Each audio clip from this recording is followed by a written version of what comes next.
네, 양치질은 하루에 3번 합니다만 하루에 4가지 뉴스 점심때 놓치시면 안 됩니다. 오늘의 이슈를 압축적으로 잘 정리해 주시는 YTN 라디오 아나운서의 보물이죠. 이우영 아나운서 스튜디오에 나왔습니다. 안녕하십니까? 안녕하십니까. 보물 이우영입니다. 네. 보물 몇 호? 네, 1호로 하겠습니다. 아, 네. 1호는 다른 분이 있습니다. 네, 알겠습니다. 네. 자, 오늘도 알찬 뉴스 4가지 준비해 오셨는데요. 첫 번째 소식 알아보겠습니다. 지금 오늘이죠. 바이든 미국 대통령이 한국에 도착합니다.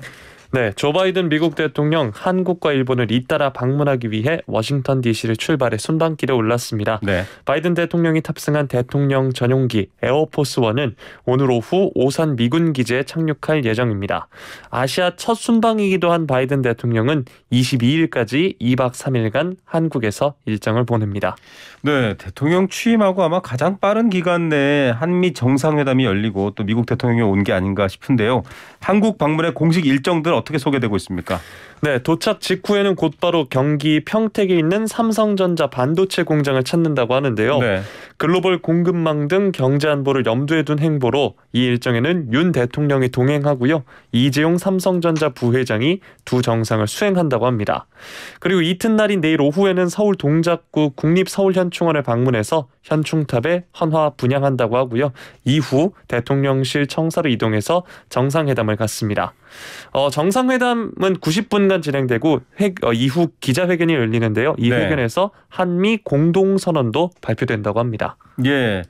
자, 오면서 여러 가지 얘기가 있습니다. 반도체 관련해서도 공동 입장이 나올 거다라는 전망도 보도되고 있고 또 만찬장 얘기도 왜 박물관이냐 이런 또 여러 가지 보도들도 나오고 있습니다.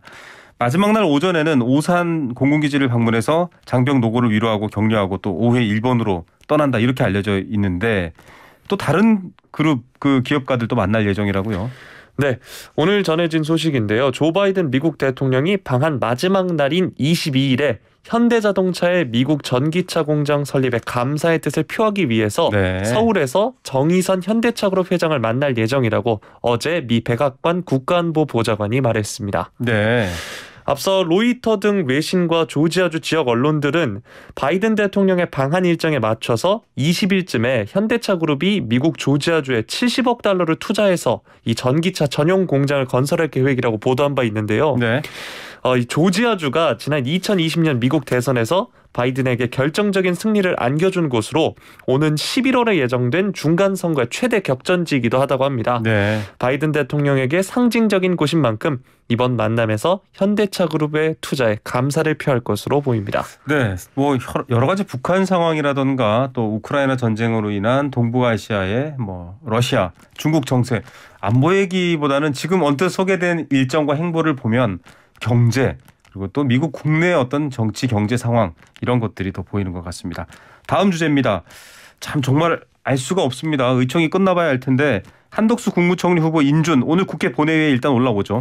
네, 국회는 오늘 오후 4시 본회의를 열어서 한덕수 국무총리 후보자 임명 동의안 표결을 진행하는데요. 네.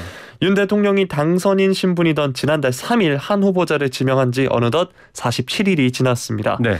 국무총리는 본회의에서 제적 과반 출석, 과반 찬성으로 임명 동의안이 통과돼야 이제 대통령이 임명할 수가 있죠. 맞습니다. 즉 최근 들어 167석으로 줄긴 했지만 어쨌든 거대 야당인 민주당의 표결 방향에 따라 가결 여부가 갈리는 구조입니다. 네, 사실 여러 정치인들을 통해서 인터뷰를 했습니다. 지금 원로 특히 이재명 상임고문까지도 첫 출발이니만큼 좀 배려해 줘야 되지 않냐 이런 발언을 했는데도 불구하고 민주당의 기류 부적격이다. 또 부결하겠다. 이런 의견도 강하게 나오고 있죠. 네, 특히 지난 17일 윤 대통령이 한동훈 법무부 장관 임명을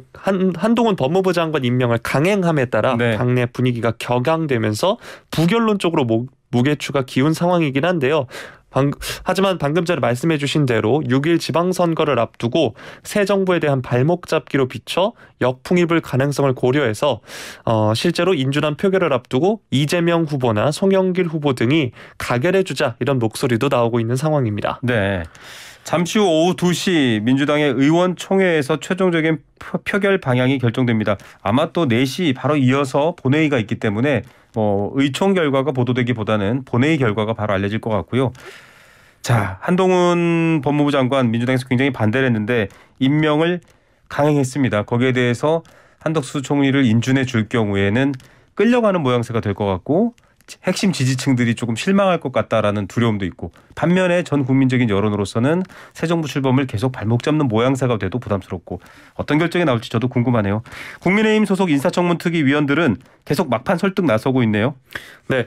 한덕수 국무총리 후보자 인준 표결을 앞둔 어제였죠. 국민의힘 소속 인사청문 특위 위원들이 동료 의원들에게 인준에 협조해달라는 친전을 보내면서 막판 설득에 나섰습니다. 네. 편지 내용을 보면 윤석열 정부가 정상적으로 출범할 수 있도록 협조해 주실 것을 간곡히 부탁드린다. 출범한 지 열흘이 지났는데 아직 미완성 상태다. 내각을 총괄할 국무총리가 선임되지 않아 경제부총리, 현재 추경호 경제부총리가 권한대행을 맡고 그렇죠. 있죠. 이 상황이 길어지고 있다고 말했습니다. 예, 자 윤석열 대통령 오늘 출근길에 기자들과도 관련 내용 또 다시 얘기했다고요? 네, 기자들이 이 인준 결과가 나오면 정호영 후보자의 거취를 결단할 것인가 이렇게 물어봤는데요. 네. 윤석열 대통령은 이제 정 후보자의 얘기는 대답하지 않고 한덕수 총리는 처음부터 협치를 염두에 두고 지명한 총리 잘 될 것이라고 기대하고 있다 이렇게 밝혔고요. 한덕수 총리 후보자는 김대중 대통령 시절 경제수석을 하셨고 노무현 대통령 시절엔 국무조정실장 경제부총리를 하신 분이다 이렇게 강조했습니다. 예, 그 공무원 생활을 마치고 다시 공무원을 하기 전까지 중간 과정에 대한 비판을 좀 많이 받고 있긴 한데 정호영 후보자 얘기를 안 했군요. 왜냐하면 처음부터 측근이다라는 사실이 알려져서 굉장히 공방이 있었습니다. 아니다 이런 해명도 있었고.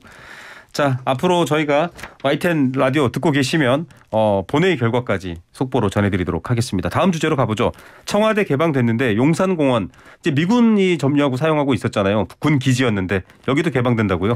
네, 국토교통부는 어제 서울 용산공원 부지 중 최근 주한미군으로부터 반환받은 사우스포스트 서쪽 일대 부지를 5월 25일부터 6월 6일까지 13일 동안 시범 개방한다고 밝혔습니다. 시범 개방이군요. 네, 장군 숙소, 대통령 집무실 남측 공간, 스포츠 필드 등입니다.